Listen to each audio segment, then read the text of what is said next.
Hoje tudo se torna smart. Em breve viveremos em uma Smart City, na qual tudo, completamente tudo, estará conectado com tudo, não apenas as pessoas, mas as coisas também. Vamos receber e-mails não apenas dos amigos, mas também dos aparelhos domésticos, dos animais de estimação e dos alimentos na geladeira. A internet das coisas torna isso possível. Na Smart City, todos andaremos por aí com o Google Glass. Seremos abastecidos a todo momento e em qualquer lugar com informações úteis, sem que seja preciso sequer requisitá-las. Seremos guiados ao restaurante, ao bar ou ao show. Os óculos de dados também irão tomar decisões para nós. Como um app de dating, fará até mesmo com que tenhamos mais sucesso e eficiência no amor e no sexo. Nosso campo de visão será escaneado pelos óculos de dados em busca de informações úteis. Seremos todos caçadores felizes e realizados e de informação. A demora contemplativa nas coisas, que seria uma forma de felicidade, dará lugar completamente à caça por informações. A percepção humana atingirá finalmente uma eficiência total. Não irá mais se distrair com coisas que mereçam pouca atenção ou que não ofereçam nenhuma informação. Os olhos humanos se transformarão eles mesmos em uma máquina de busca eficiente. A internet das coisas realiza e conclui simultaneamente a sociedade da transparência, que se tornou indistinguível de uma sociedade do controle total. Observamos as coisas que nos cercam e elas nos observam. Enviam informações sem parar sobre o que fazemos e o que deixamos de fazer. A geladeira, por exemplo, conhece e avisa sobre nossos hábitos alimentares. A escova de dentes conectada sobre nossa higiene dentária. As coisas operam conjunta e ativamente no registro total da vida. A sociedade do controle digital também transforma os óculos de dados em uma câmera de vigilância e o smartphone em um grampo de escuta secreta. Hoje, cada clique que fazemos é salvo. Cada passo que fazemos é reconstituído. Deixamos nossos vestígios digitais por toda parte. Nosso hábito digital é retratado exatamente na rede. O registro total da vida substituirá integralmente a confiança por informação e controle. Confiar torna possível as relações com as outras pessoas, mesmo sem conhecê-las bem. A conexão digital torna mais fácil obter informações na medida em que a confiança como prática social é cada vez mais insignificante. Ela dá lugar ao controle. A sociedade da transparência, então, tem uma estrutura similar à sociedade do controle. Onde informações são obtidas de modo muito fácil, o sistema social da confiança passa a ser de controle e transparência. No lugar do Big Brother, aparece o Big Data. O registro total e ininterrupto da vida realiza e executa a sociedade da transparência. Ela se assemelha ao panóptico digital. A ideia do panóptico vem do filósofo inglês Jeremy Bentham. Ele concebeu no século XVIII uma prisão que torna possível uma vigilância completa dos prisioneiros. As celas são postas em torno de uma torre de observação que dá ao Big Brother uma perspectiva total. Os prisioneiros são isolados uns dos outros por motivos disciplinares e não devem falar uns com os outros. Os habitantes do panóptico digital, por sua vez, se comunicam intensivamente uns com os outros e se expõem voluntariamente. A sociedade do controle digital faz uso intensivo da liberdade. Ela só é possível graças à autoiluminação e à autoexposição voluntárias. Na sociedade do controle digital, a exibição pornográfica coincide com o controle panóptico. Essa sociedade da vigilância se realiza ali onde seus habitantes se comunicam não por coação externa, mas por uma necessidade interior, onde, portanto, o medo de renunciar à sua esfera privada e íntima dá lugar à necessidade de colocá-la à vista impudicamente, e onde liberdade e controle se tornam indistinguíveis. O Big Brother do panóptico benthamiano é capaz de observar os prisioneiros apenas em seu exterior. Ele não sabe o que se passa em seu interior, não consegue ler seus pensamentos. No panóptico digital, ao contrário, é possível penetrar nos pensamentos de seus habitantes. É nisso que consiste a enorme eficiência do panóptico digital. Um controle psicopolítico da sociedade se torna então possível. A transparência hoje é reivindicada em nome da liberdade de informação ou da democracia. Na realidade, ela é uma ideologia, um dispositivo neoliberal.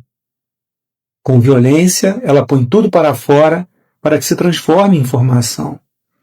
Mais informação e comunicação significam, no modo de produção imaterial de hoje, mais produtividade, aceleração e crescimento. Mistério, estranheza ou outridade representam obstáculos para uma comunicação ilimitada. Assim, em nome da transparência, são reduzidas. Parte do dispositivo da transparência uma coação de conformismo. A lógica da transparência é parte integrante que ela atinja um amplo consenso. Uma conformidade total é sua consequência. Novilíngua é o nome da língua ideal no estado de controle de George Orwell. Ela substituiu completamente a língua antiga. Novilíngua tem como objetivo apenas restringir o espaço de ação do pensamento. Cometer um delito de pensamento deve ser algo que com isso já tenha se tornado impossível, já que as palavras necessárias para tanto foram removidas do vocabulário. De modo que até mesmo a palavra liberdade foi eliminada. Já nesse sentido, o estado de controle de Orwell se diferencia do panóptico digital atual, que faz uso excessivo, justamente, da liberdade. O estado de controle de Orwell, com teletelas e câmaras de tortura, é bem diferente do panóptico digital com internet, smartphone e Google Glass, dominado por uma aparência de liberdade e comunicação ilimitadas. Não se tortura aqui, mas se posta e se tuita. O controle e a vigilância que coincidem com a liberdade são essencialmente mais eficientes do que o controle e a vigilância orientados contra a liberdade. A técnica do poder do regime neoliberal não é proibitiva ou repressiva, mas sedutora. O que se implementa é um poder smart. Ele fascina em vez de proibir. Não se impõe pela obediência, mas pela curtida e pelo prazer. As pessoas se submetem à relação de dominação ao consumirem e comunicarem, ou seja, ao apertarem o botão para dar likes. O poder smart se adapta à psique, adulando-a, em vez de oprimi-la ou de discipliná-la. Ele não nos impõe silêncio. Ao contrário, exige que permanentemente compartilhemos, partilhemos e participemos, que comuniquemos nossas opiniões e necessidades e que contemos da nossa vida. Temos que lidar hoje com uma técnica do poder que não nega ou oprime nossa liberdade, mas que a esgota. É nisso que consiste a crise atual da liberdade. O princípio da negatividade que determina o estado de controle de Orwell dá lugar ao princípio da positividade, ou seja, não se oprime as necessidades, mas as estimula. A comunicação não é oprimida, mas maximizada. No lugar da confissão conseguida mediante tortura, aparece a exposição voluntária da esfera pessoal e a iluminação digital da alma. O smartphone substitui a câmera de tortura. O irmão mais velho de Bentham talvez seja invisível, mas está onipresente na cabeça dos prisioneiros. No panóptico digital, ao contrário, ninguém se sente realmente controlado ou observado. Por isso, o termo estado do controle não é totalmente apropriado para caracterizar o panóptico digital de hoje em dia. Nele, as pessoas se sentem livres, mas é um problema justamente essa liberdade que se sente e que está completamente ausente no estado de controle de Orwell. Ela impede e impossibilita a resistência à oposição. Em 1987, houve protestos intensos contra o censo demográfico. Hoje, o controle e a vigilância se oferecem como liberdade.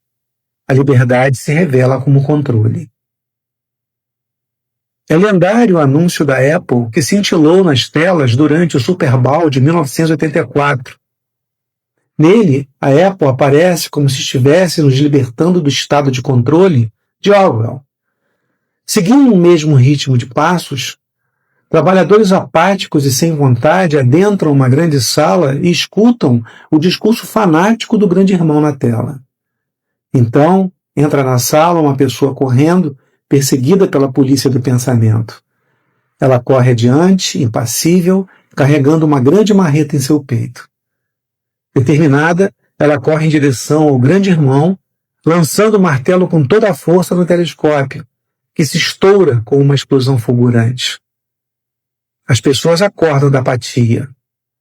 Uma voz anuncia: On January 24th, Apple Computer will introduce Macintosh, and you'll see why 1984 won't be like 1984. Em 24 de janeiro, a Apple Computadores introduzirá o Macintosh, e você verá por que 1984 não será como 1984. Contrariando a mensagem da Apple, o ano de 1984 não marca o fim do estado de vigilância, mas o início de um novo tipo de sociedade de controle que, em sua eficiência, supera muitas vezes o estado de vigilância de Orwell. Recentemente, se tornou conhecido que a Agência de Segurança Nacional dos Estados Unidos, em seus documentos internos, chama Steve Jobs de Big Brother. Nesses documentos, quem usa celular é chamado de zumbi. E é coerente também que falem de exploração do smartphone. A Agência de Segurança Nacional não é, contudo, um único problema. Não apenas o Google ou o Facebook, mas também firmas de dados como a Axiom, uma empresa de marketing que atua globalmente, estão envoltas à sana de coletar dados. Somente nos Estados Unidos, a empresa dispõe de dados de 300 milhões de pessoas, ou seja, de dados de quase todos os cidadãos estadunidenses. Nós lhe damos um olhar de 360 graus sobre seus clientes. O slogan panóptico da Axiom. Face a esse desenvolvimento, Edward Snowden não é nem herói nem criminoso. É um fantasma trágico em um mundo que se tornou um panóptico digital.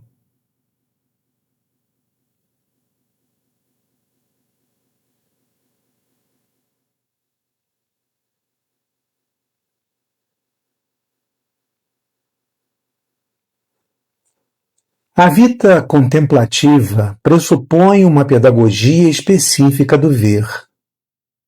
No crepúsculo dos ídolos, Nietzsche formula 3 tarefas, em vista das quais a gente precisa de educadores. Devemos aprender a ler, devemos aprender a pensar, devemos aprender a falar e a escrever. A meta desse aprendizado seria, segundo Nietzsche, a cultura distinta. Aprender a ver significa habituar o olho ao descanso, à paciência, ao deixar aproximar-se de si, isto é, capacitar o olho a uma atenção profunda e contemplativa, a um olhar demorado e lento. Esse aprender a ver seria a primeira pré-escolarização para o caráter do espírito. Temos de aprender a não reagir imediatamente a um estímulo, mas tomar o controle dos instintos inibitórios, limitativos. A falta de espírito, falta de cultura, repousaria na incapacidade de oferecer resistência a um estímulo. Reagir de imediato e seguir a todo e qualquer impulso já seria uma doença, uma decadência, um sintoma de esgotamento. Aqui, Nietzsche nada mais propõe que a revitalização da vida contemplativa. Essa vida não é um abrir-se passivo que diz sim a tudo que advém e acontece. Ao contrário, ela oferece resistência aos estímulos opressivos, intrusivos. Em vez de expor o olhar aos impulsos exteriores, ela os dirige soberanamente. Enquanto um fazer soberano, que sabe dizer não, é mais ativo que qualquer hiperatividade, que é precisamente um sintoma de esgotamento espiritual. A dialética do ser ativo que escapa a Arendt consiste no fato de que a agudização hiperativa da atividade faz com que essa se converta numa hiperpassividade, na qual se dá anuência irresistivelmente a todo e qualquer impulso e estímulo. Em vez de liberdade, ela acaba gerando novas coerções. É uma ilusão acreditar que quanto mais ativos nos tornamos, tanto mais livres seríamos. Sem aqueles instintos limitativos, o agir se deteriora numa reação e a abreação inquieta e hiperativa. A atividade pura nada mais faz do que prolongar o que já existe. Uma virada real para o outro pressupõe a negatividade da interrupção. Só por meio da negatividade do parar interiormente, o sujeito de ação pode dimensionar todo o espaço da contingência que escapa a uma mera atividade. É bem verdade que o hesitar não representa uma ação positiva, mas é indispensável para que a ação não decaia para o nível do trabalho. Hoje, vivemos num mundo muito pobre de interrupções, pobre de entremeios e tempos intermédios.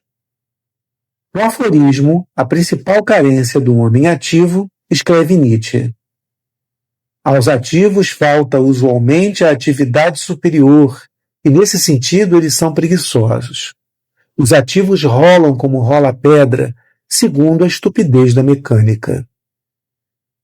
Há diversos tipos de atividades. A atividade que segue a estupidez da mecânica é pobre em interrupções. A máquina não pode fazer pausas. Apesar de todo o seu desempenho computacional, o computador é burro, na medida em que lhe falta a capacidade para hesitar. No empuxo da aceleração geral e da hiperatividade, desaprendemos também a ira. A ira tem uma temporalidade bem específica, que não se coaduna com a aceleração geral e com a hiperatividade. Essa não admite nenhuma folga temporal. O futuro se encurta numa atualidade prolongada. Falta-lhe qualquer negatividade que permitiria olhar para o outro. A ira, ao contrário, coloca definitivamente em questão o presente. Ela pressupõe uma pausa interruptora no presente. É nisso que ela se distingue da irritação. A dispersão geral que marca a sociedade de hoje não permite que surja a ênfase e a energia da ira. A ira é uma capacidade que está em condições de interromper um estado e fazer com que se inicie um novo estado. Hoje, cada vez mais ela cede lugar à irritação ou ao enervar-se, que não podem produzir nenhuma mudança decisiva. Assim, irritamo-nos também por causa do inevitável. A irritação está para a ira como o medo está para a angústia. Contrariamente ao medo que se refere a um objeto determinado, a angústia está referida ao ser como tal. Ela atinge e abala toda a existência. Também a ira não se refere a um único estado de coisas. Ela nega o todo. Nisso consiste sua energia da negatividade. Ela representa um estado de exceção. A crescente positivação do mundo torna-o pobre em estados de exceção. Agamben passa ao largo dessa positividade crescente. Contra seu diagnóstico de que o estado de exceção se estende para um estado de normalidade, a positivação geral da sociedade hoje absorve todo e qualquer estado de exceção. Assim, o estado de normalidade torna-se totalitário. Justa crescente positivação do mundo desperta muita atenção para conceitos como estado de exceção ou imunidade. Porém, essa atenção não é prova de sua atualidade, mas de seu desaparecimento. A crescente positivação da sociedade enfraquece também sentimentos como angústia e luto, que radicam numa negatividade, ou seja, são sentimentos negativos. Se o pensamento mesmo fosse uma rede de anticorpos e de proteção imunológica natural, a ausência da negatividade transformaria o pensamento num cálculo. Possivelmente o computador conte de maneira mais rápida que o cérebro humano, e sem repulsa acolhe uma imensidão de dados, porque está livre de toda e qualquer alteridade. É uma máquina positiva, justo por causa de sua auto-relação autista, por causa da falta de natividade. O idiot savant gera aqueles desempenhos que só seria capaz de realizar uma máquina computacional. No empuxo daquela positivação geral do mundo, tanto o homem quanto a sociedade se transformam numa máquina de desempenho autista. Poderíamos também dizer que precisamente o esforço exagerado por maximizar o desempenho afasta a negatividade, porque essa atrasa o processo de aceleração. Se o homem for um ser da negatividade, a total positivação do mundo teria um efeito que seria nocivo. Segundo Hegel, é precisamente a negatividade que mantém viva a existência. Há duas formas de potência. A potência positiva é a potência de fazer alguma coisa. A potência negativa, ao contrário, é a potência de não fazer, para falar com Nietzsche, para dizer não. Mas a potência negativa distingue-se da mera impotência, a incapacidade de fazer alguma coisa. A impotência é simplesmente o contrário da potência positiva. Ela é, ela própria, positiva na medida em que está ligada com algo. Ela não é capaz de alguma coisa. A potência negativa supera a positividade, que está presa em alguma coisa. É uma potência de não fazer. Se desprovidos da potência negativa de não perceber, possuíssemos apenas a potência positiva de perceber algo, a percepção estaria irremediavelmente exposta a todos os estímulos e impulsos insistentes e intrusivos. Então não seria possível haver qualquer ação do espírito. Se possuíssemos apenas a potência de fazer algo e não tivéssemos a potência de não fazer, incorreríamos numa hiperatividade fatal. Se tivéssemos apenas a potência de pensar algo, o pensamento estaria disperso numa quantidade infinita de objetos. Seria impossível haver reflexão, pois a potência positiva, o excesso de positividade, só admite o continuar pensando. A negatividade do não para é também um traço essencial da contemplação. Na meditação Zen, por exemplo, tenta-se alcançar a negatividade pura do não para, isto é, o vazio, libertando-se de tudo que aflui e se impõe. Assim, é um processo extremamente ativo e algo bem distinto que passividade. É um exercício para alcançar em si um ponto de soberania, de ser centro. Se possuíssemos apenas a potência positiva, estaríamos, ao contrário, expostos de forma totalmente passiva ao objeto. A hiperatividade é, paradoxalmente, uma forma extremamente passiva de fazer, que não admite mais nenhuma ação livre. Radica-se numa absolutização unilateral da potência positiva.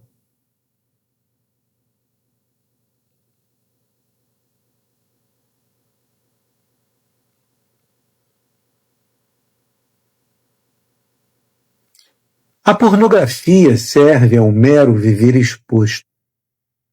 É o exato contraponto de Eros. Ela aniquila a sexualidade. Nesse sentido, é muito mais efetiva que a moral.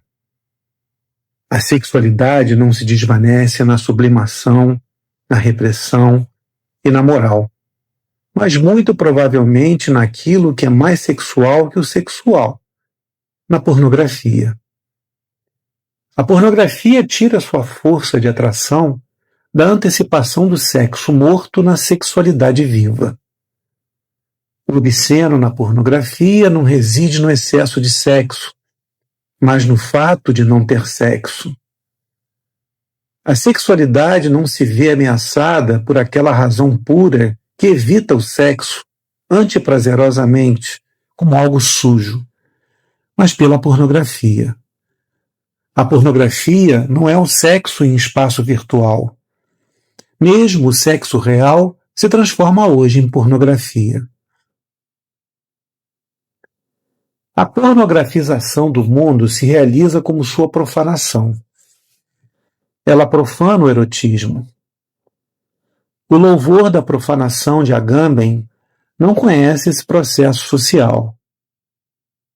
A profanação significa o restabelecimento do uso das coisas que foram reservadas aos deuses pela consagração e assim foram retiradas do uso comum. Ela exerce uma frouxidão frente às coisas que foram escolhidas e separadas. Nisso, Agamben parte da tese da secularização, segundo a qual toda e qualquer forma de separação eletiva guarda em si um núcleo genuinamente religioso. Assim, o museu representa uma forma secularizada do templo, pois também dentro do museu as coisas são retiradas do uso livre pela separação eletiva. O turismo é para Agamben uma forma secularizada da peregrinação.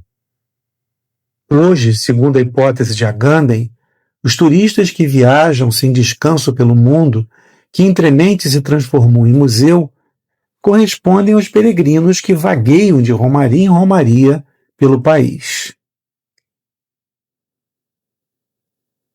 Agamben contrapõe a profanação à secularização. As coisas que foram separadas pela eleição devem ser novamente colocadas ao acesso do livre uso. Os exemplos de Agamben para a profanação, porém, são mesquinhos e estranhos. O que poderia significar profanar a defecação? Seguramente não significa recuperar a naturalidade exigida, tampouco fruir dela, simplesmente, na forma de uma transgressão perversa, o que já seria melhor do que nada. Trata-se antes de tratar a defecação arqueologicamente como um campo de tensões polares entre natureza e cultura, próprio e comum. Isso é, apreender um novo uso dos excrementos, como tentam fazer as crianças a seu modo, antes de serem apanhados pela repressão e pela separação eletiva. No De Sade, o libertino que consome os excrementos de uma dama pratica o erotismo como transgressão no sentido de Bataille. Mas como profanar a defecação para além da transgressão e da renaturalização? A profanação deve suspender a repressão, a qual expõe o dispositivo teológico ou moral das coisas. O exemplo de Agamben para a profanação na natureza é o gato, que brinca com o novelo de lã. O gato, que brinca com o novelo de lã como se fosse um rato, como faz a criança com símbolos religiosos ou com coisas que pertencem à esfera da economia, usa os modos de comportamento do predador na plena consciência de seu vazio. Esses não são extintos, mas graças ao emprego do novelo em lugar do rato, são aguçados e assim abertos para um novo e possível uso. Em cada objetivo, Agamben supõe haver uma coerção, da qual a profanação deve liberar as coisas para um recurso puro, sem meta. A tese da secularização cega a Agamben para aquilo que é específico de um fenômeno e já não permite ser reduzido à praxis religiosa e até se contrapõe a ela. Pode ser que no museu as coisas sejam separadas por escolha como no templo. A musealização e exposição das coisas aniquila precisamente seu valor cultural em favor do valor expositivo. Assim, o museu, enquanto lugar da exposição, é uma contrafigura do templo, enquanto lugar do culto. Também o turismo se contrapõe aos romeiros. Ele gera não lugares, enquanto que o peregrinar está ligado a lugares. O divino pertence essencialmente ao lugar, e para Heidegger possibilita o morar humano. Ele é constituído por história, memória e identidade. Mas esses elementos estão ausentes dos não-lugares turísticos, onde a gente simplesmente passa e vai adiante e não se demora. Agamben busca pensar também a nudez para além do dispositivo teleológico, a saber, além do prestígio da graça e dos atrativos da natureza corrompida. Nisso, ele concebe a exposição como uma oportunidade excepcional para profanar a nudez. É a mais soturna indiferença o que devem aprender, antes de tudo, os modelos e os astros da pornografia. Nada mais demonstrar a não ser o demonstrar, isto é, sua absoluta integração aos meios de comunicação. Assim, o rosto sobrecarrega-se do valor expositivo ao ponto de estourar. Mas é justo através dessa aniquilação da expressão que o erotismo avança para onde não poderia propriamente acontecer, a saber, o rosto humano. Exposto como puro meio, além de qualquer expressividade concreta, torna-se algo disponível para um novo uso, para uma nova forma de comunicação erótica. A nudez exibida ao olhar, sem mistério e sem expressão, aproxima-se da nudez pornográfica. Também o rosto pornográfico nada expressa. Ele não tem expressividade nem mistério. Quanto mais se avança de uma forma a outra, da sedução ao amor, da cupidez à sexualidade e, por fim, para a mera e simples pornografia, tanto mais fortemente nos movemos na direção da diminuição do mistério e do enigma. O erótico não está desprovido de mistério. O rosto carregado de valor expositivo, até o ponto de estourar, não promete nenhum uso novo, coletivo da sexualidade. Contrariamente à expectativa de Agamben, a exposição aniquila justamente aquela possibilidade de comunicação erótica. O rosto desnudado, reduzido unicamente à sua expositividade, desprovido de mistério e expressão, é obsceno e pornográfico. O capitalismo acentua a pornogrifização da sociedade, expondo e exibindo tudo como mercadoria. Ele não conhece nenhum outro uso da sexualidade. Profana o eros em pornografia. Aqui a profanação não se distingue da profanação de Agamben. A profanação se realiza como desritualização e dessacralização. Hoje em dia, estão desaparecendo numa velocidade cada vez maior os espaços e as ações rituais. O mundo torna-se cada vez mais desnudo e obsceno. O erotismo sagrado de Bataille ainda apresenta uma comunicação ritualizada. Pertencem a ele, ainda, festas e jogos rituais como espaços especiais, como espaços de separação eletiva. O amor que hoje deve ser ainda apenas calor, intimidade e excitação agradável está apontando para a destruição do erotismo sagrado. Também a sedução erótica, totalmente extinta na pornografia, brinca com ilusões cênicas e formas aparentes. Assim, Baudrillard, por exemplo, chega a contrapor a sedução ao amor.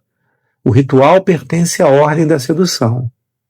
O amor surge da destruição das formas rituais, de sua libertação. Ele tira sua energia da destruição dessas formas. A desritualização do amor se realiza na pornografia.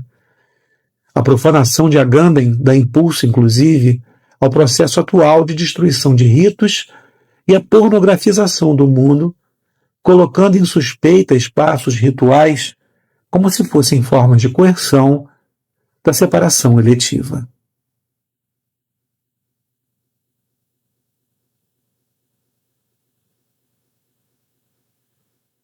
Nos últimos tempos, tem se propalado o fim do amor. Hoje o amor estaria desaparecendo por causa da infinita liberdade de escolha, da multiplicidade de opções e da coerção de otimização. Num mundo de possibilidades ilimitadas, o amor não tem vez. Acusa-se também o arrefecimento da paixão, cuja causa, segundo Eva Illouz, em seu livro Warum Liebe wehtut, porque o amor machuca, reside na racionalização do amor e na ampliação da tecnologia da escolha. Mas essas teorias sociológicas do amor não percebem que hoje está em curso algo que sufoca essencialmente o amor, bem mais do que a liberdade infinda ou as possibilidades ilimitadas. Não é apenas a oferta de outros que contribui para a crise do amor, mas a erosão do outro, que por ora ocorre em todos os âmbitos da vida e caminha cada vez mais de mãos dadas com a narcissificação do si mesmo. O fato de o outro desaparecer é um processo dramático, mas fatalmente avança de modo sorrateiro e pouco perceptível. O eros aplica-se em sentido enfático ao outro que não pode ser abarcado pelo regime do eu. No inferno do igual, que vai igualando cada vez mais a sociedade atual, já não mais nos encontramos, portanto, com a experiência erótica. Essa experiência pressupõe a assimetria e exterioridade do outro. Não por acaso, Sócrates, enquanto amante, chamava de atopos. O outro que eu desejo, beguerra, e me fascina é sem lugar. Ele se retrai à linguagem do igual. Enquanto atopos, o outro abala a linguagem. Não se pode falar dele, sobre ele. Todo e qualquer atributo é falso, doloroso, insensível, constrangedor. A cultura atual da comparação constante não admite a negatividade do atopos. Estamos constantemente comparando tudo com tudo e com isso nivelamos tudo ao igual, porque perdemos de vista justamente a experiência da atopia do outro. A negatividade do outro atópico se retrai frente ao consumismo. Assim, a tendência da sociedade de consumo é eliminar a alteridade atópica em prol de diferenças consumíveis, sim, heterotópicas. A diferença é uma positividade em contraposição à alteridade. Hoje, a negatividade está desaparecendo por todo lado. Tudo é nivelado e se transforma em objeto de consumo. Hoje, vivemos numa sociedade que está se tornando cada vez mais narcisista. A libido é investida primordialmente na própria subjetividade. O narcisismo não é um amor próprio. O sujeito do amor próprio estabelece uma delimitação negativa frente ao outro em benefício de si mesmo. O sujeito narcísico, ao contrário, não consegue estabelecer claramente seus limites. Assim, desaparecem os limites entre ele e o outro. O mundo se lhe afigura como sombreamentos projetados de si mesmo. Ele não consegue perceber o outro em sua alteridade e reconhecer essa alteridade. Ele só encontra significação ali onde consegue reconhecer de algum modo a si mesmo. Vagueia aleatoriamente nas sombras de si mesmo até que se afoga em si mesmo. A depressão é uma enfermidade narcísica. O que leva à depressão é uma relação consigo mesmo exageradamente sobrecarregada e pautada num controle exagerado e doentio. O sujeito depressivo narcisista está esgotado e fatigado de si mesmo. Não tem mundo e é abandonado pelo outro. Eros e depressão se contrapõem mutuamente. O eros arranca o sujeito de si mesmo e direciona-o para o outro. A depressão, ao contrário, mergulha em si mesma. O sujeito de hoje, voltado narcisicamente ao desempenho, está à busca de sucesso. Sucesso e bons resultados trazem consigo uma confirmação de um pelo outro. Ali, o outro, que é privado de sua alteridade, degrada-se em espelho do um, que confirma esse em seu ego. Essa lógica de reconhecimento enreda o sujeito narcisista do desempenho de forma ainda mais profunda em seu ego. Com isso, vai se criando uma depressão do sucesso. O sujeito do desempenho depressivo mergulha e se afoga em si mesmo. O Eros, ao contrário, possibilita uma experiência do outro em sua alteridade, que o resgata de seu inferno narcisista. Ele dá curso a uma denegação espontânea do si mesmo, um esvaziamento voluntário do si mesmo. Um sujeito do amor é tomado por um tornar-se fraco todo próprio, que vem acompanhado ao mesmo tempo por um sentimento de fortaleza. Mas esse sentimento não é o desempenho próprio de si mesmo, mas o dom do outro. Esse trecho eu tirei do livro Agonia de Eros, do pensador coreano Byung-Chul Han.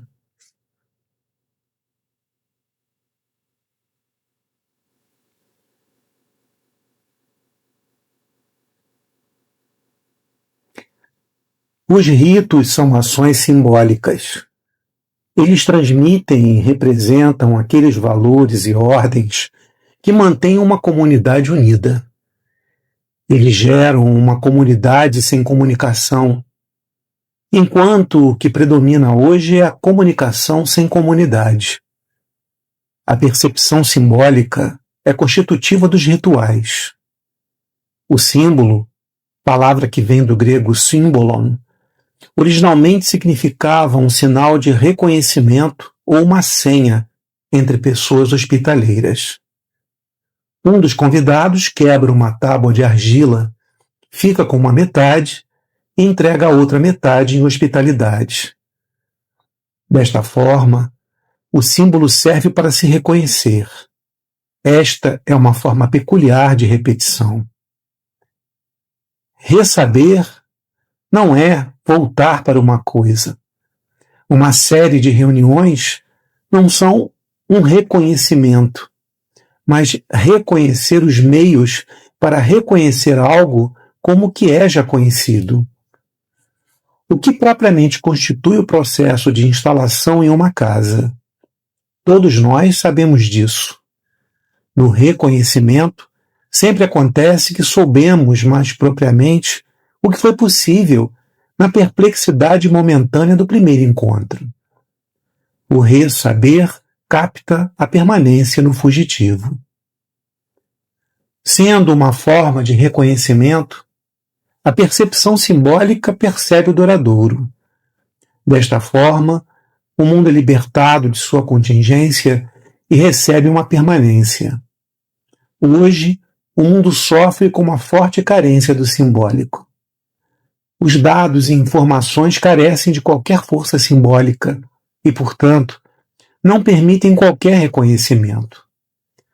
No vazio simbólico, perdem-se aquelas imagens e metáforas que geram sentido e comunidade fundadora que dá estabilidade à vida. Diminui a experiência de duração e aumenta radicalmente a contingência. Os rituais podem ser definidos como técnicas simbólicas de instalação em uma casa. Eles transformam estar no mundo em estar em casa. Eles tornam o mundo um lugar confiável.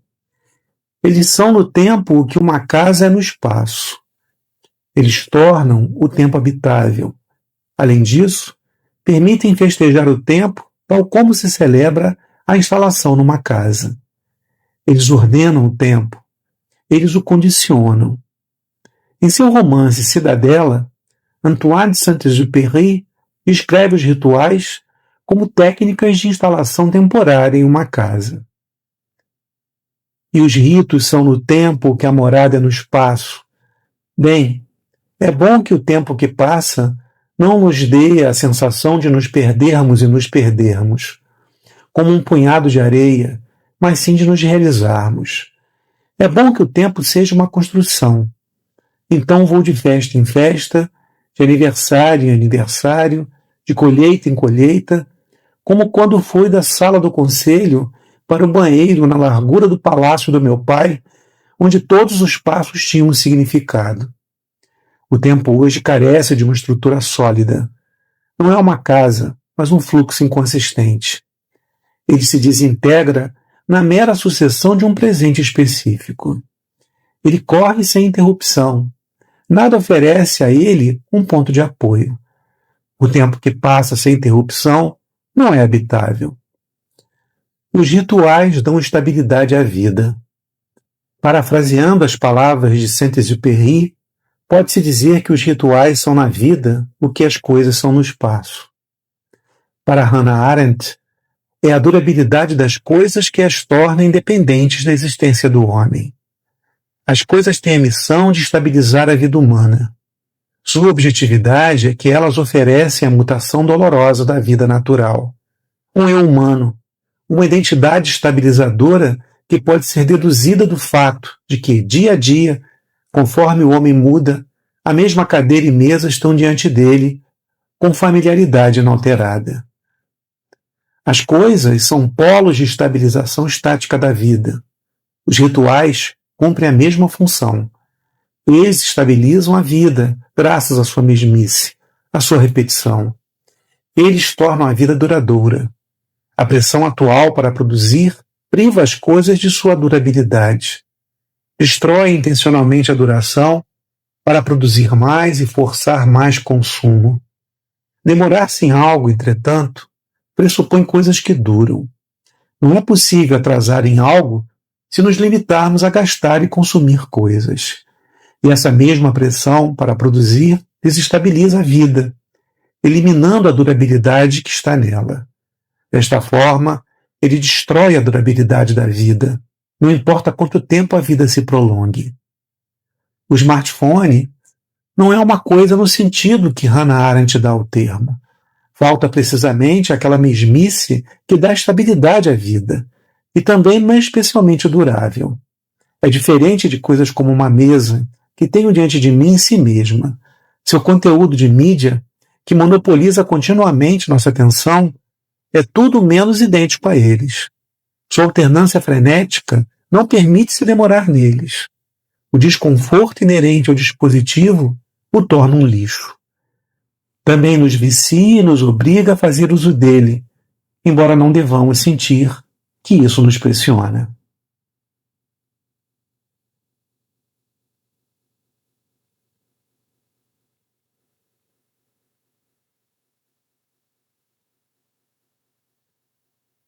Hoje em dia, as coisas ligadas ao tempo envelhecem muito mais rápido do que antes. Elas decaem rapidamente naquilo que é passado e fogem à atenção. O presente se reduz à ponta da atualidade. Assim, o mundo perde algo de sua duração. A causa do encolhimento do presente não é, como se assume equivocadamente, a aceleração. Antes, o tempo, como uma avalanche, lança-se adiante porque ele não tem mais uma parada.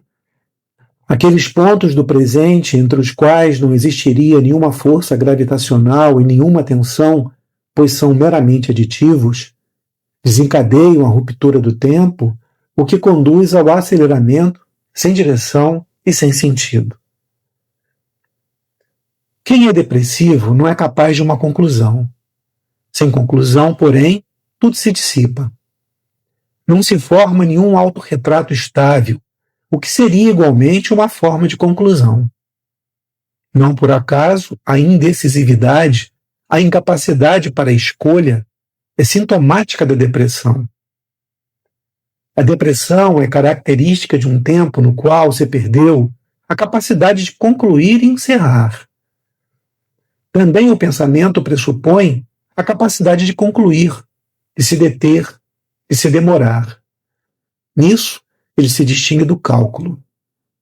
Assim, em oposição ao cálculo, O pensamento não se deixa acelerar tanto quanto se queira.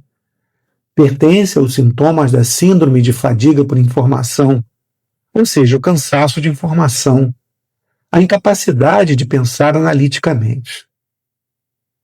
Ela é a incapacidade de concluir e inferir. A massa de informação que se acelera sufoca, então, o pensamento. Também o pensamento carece de um silêncio. É preciso poder fechar os olhos. O sujeito do desempenho é incapaz de chegar a uma conclusão. Ele se despedaça sob a coação de sempre ter de produzir mais desempenho. Precisamente essa capacidade de chegar a uma conclusão e de encerrar conduz a burnout. Em um mundo no qual a conclusão e o encerramento dão lugar a um avanço sem fim e sem direção, não é possível morrer, pois também o morrer pressupõe a capacidade de encerrar a vida. Quem não consegue morrer no tempo certo tende a acabar em uma hora inoportuna. O tempo da festa não é um tempo do relaxamento, da recuperação. A festa é ela mesma uma forma de conclusão. Ela deixa que um tempo inteiramente outro comece. A festa tem sua origem, como a celebração, em um contexto religioso. A palavra latina, feria, tem uma origem sacral e significa o tempo destinado às ações religiosas. Fatum é um lugar sagrado, dedicado à divindade, ou seja, o lugar destinado à ação religiosa. A festa começa onde o trabalho, como ação profana, literalmente, que se encontra diante e, portanto, fora do distrito sagrado, termina. O tempo da festa é diametralmente oposto ao tempo do trabalho. O final do expediente, como véspera da festa, anuncia um tempo sagrado. Se aquela fronteira ou umbral que separa o sagrado do profano é suspensa, resta, dessa maneira, apenas o banal e o cotidiano, a saber, o mero tempo do trabalho. E o imperativo do trabalho o explora. A sociedade do cansaço atual faz o próprio tempo de refém. Ela acorrenta ao trabalho e o transforma em tempo de trabalho. O tempo do trabalho é um tempo sem conclusão, sem início e sem fim. Ele não exala nenhum aroma. A pausa não marca, como pausa do trabalho, um outro tempo. Ela é apenas uma fase do tempo de trabalho. Hoje não temos nenhum outro tempo senão o tempo do trabalho. O tempo do trabalho se totaliza como tempo. Perdemos há muito tempo o tempo da festa. O fim do expediente, como véspera do dia festivo, nos é inteiramente estranho. Trazemos o tempo do trabalho não apenas nas férias, mas também no sono. Por isso dormimos tão inquietamente hoje. Também o relaxamento é apenas uma modificação do trabalho, na medida em que serve para a regeneração da força de trabalho. A recuperação não é o outro do trabalho, mas o seu produto. Também apenas a desaceleração ou lentidão não pode gerar um outro tempo. Ela é igualmente uma consequência do tempo de trabalho acelerado. Ela apenas desacelera o tempo de trabalho em vez de transformá-lo em outro tempo. Em oposição à opinião generalizadamente disseminada, a desaceleração não elimina a crise temporal, sim, a doença temporal atual. A desaceleração não surte nenhuma cura. Antes, ela é apenas um sintoma. Não se pode curar a doença com sintoma. Hoje é necessária uma revolução temporal que gere um outro tempo, o tempo do outro, que não é um tempo do trabalho, uma revolução temporal que traga de volta para o tempo o seu aroma.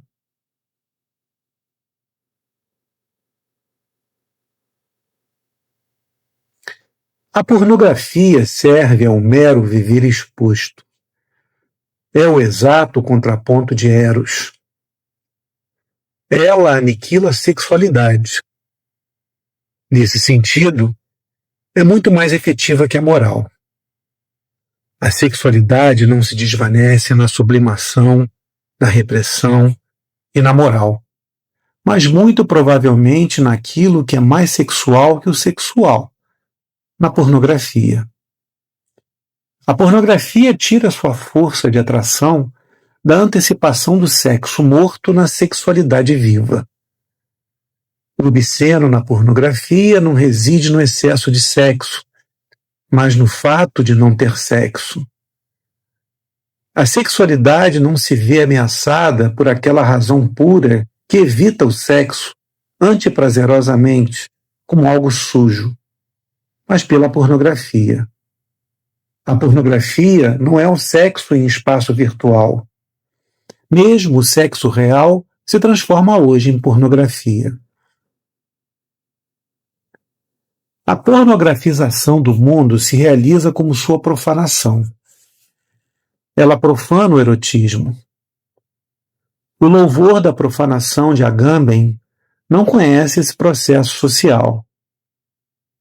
A profanação significa o restabelecimento do uso das coisas que foram reservadas aos deuses pela consagração e assim foram retiradas do uso comum.